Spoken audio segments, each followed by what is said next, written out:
আপনি বলছিলেন যে আপনার অধিনায়ক জেনারেল এম এ জি ওসমানী তার খেতাববিহীন কেন তিনি তো সর্বাধিনায়ক ছিলেন। একই রকমভাবে আপনার নিজের কথা আমি যদি বলি যে সেনাবাহিনীর যারা সম্মুখ যুদ্ধে অংশগ্রহণ করেছেন তারা তো অনেকেই আপনার এই বীর বিক্রমের চেয়ে উপরের খেতাব পেয়েছিলেন। এই খেতাব নিয়ে তখন কি হয়েছিল? এই যে এতগুলো খেতাব দেওয়া হয়েছে এর শতকরা 70 ভাগই অবিবেচনা প্রসূত। যারা প্রকৃত খেতাব পাওয়ার যুক্ত সাধারণ সৈনিকেরা, সিপাহী, হাবিলদার, জেসিও, সুবেদার, যারা সরাসরি এবং লেফটেন্যান্ট ক্যাপ্টেন যারা শত্রুর সাথে হাতাহাতি যুদ্ধ করে, আক্রমণ এবং রক্ষণ যুদ্ধে, তাদেরকে না দিয়ে অধিকাংশ খেতাব দেওয়া হয়েছে যারা ভারতীয় 9 মাস যারা ভারতের অভ্যন্তরে ছিলেন। যেমন সেক্টর কমান্ডারদের সবাইকে বীরোত্তম খেতাব দেওয়া হয়েছে। সেক্টর কমান্ডাররা সিনিয়র অফিসার, তারা যুদ্ধ করেন নাই, যুদ্ধ করার প্রয়োজনও সব ক্ষেত্রে ছিল না। একমাত্র জিয়াউর রহমান এবং খালেদ মোশাররফ এই দুজন সেক্টর কমান্ডার, তিনি শত্রুর গোলার সামনে নিজেকে উপস্থাপন করেছেন, সম্মুখ যুদ্ধে সৈনিকদেরকে নেতৃত্ব দিয়েছেন। এছাড়া বাকিরা নিজেরাই, এরা ছিলেন সেই খেতাব বন্টনের যে কমিটি সরকার গঠন করে দিয়েছিল 72 সালে, তার সদস্য।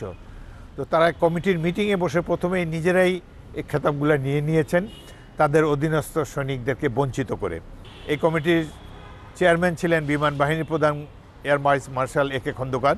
আমাকে মেজর জিয়াউর রহমান বীরশ্রেষ্ঠ খেতাবের জন্যে লিখিতভাবে সুপারিশ করেছিলেন সিলেটের যুদ্ধের জন্যে এবং যশোরে বিদ্রোহ করার জন্যে। তবু আমি গর্বিত যে আমি একমাত্র জীবিত মুক্তিযোদ্ধা যাকে জেনারেল জিয়াউর রহমান বীরশ্রেষ্ঠ খেতাবের জন্য সুপারিশ করেছিলেন। এখন এত বছর পর আর এগুলো নিয়ে মন খারাপ করি না, তবে দুঃখ লাগে আমার প্রথম ইস্ট বেঙ্গলেরই প্রায় 300 সৈনিক সম্মুখ যুদ্ধে জীবন দিয়েছে, তাদের অনেকেই খেতাবের উপযুক্ত। যদিও সবচাইতে বেশি খেতাব আমরাই পেয়েছি বাংলাদেশ সেনাবাহিনীতে, তবুও অনেক যোগ্য ব্যক্তিকে এই পদক দেওয়া হয়নি। যারা অযোগ্য, যারা একজন শত্রু সৈন্য কখনো দেখে নেই, তাদেরকে এই পদক দেওয়া হয়েছে। এটি ভাবলে দুঃখবোধে আক্রান্ত হই।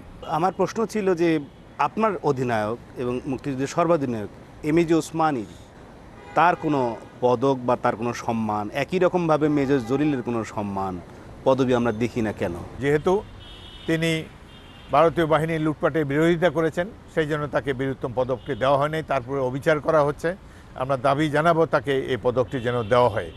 আর জেনারেল ওসমানী তিনি সুরুচি সম্পূর্ণ মানুষ, তার বিবেকবোধ এখানে কাজ করেছে। তিনি যখন দেখতে পেয়েছেন যে যারা যুদ্ধক্ষেত্রে আশেপাশে ছিল না, এই কমিটির সবাই বীরোত্তম খেতাব নিজেরাই নিয়ে নিয়েছেন, সেই জন্য তিনি সম্ভবত বিবেকের দংশনে আক্রান্ত হয়ে তিনি আর কোনো বীরোত্তম, বীরশ্রেষ্ঠ, ইনি ইচ্ছা করলে বীরশ্রেষ্ঠ খেতাব নিতে পারতেন।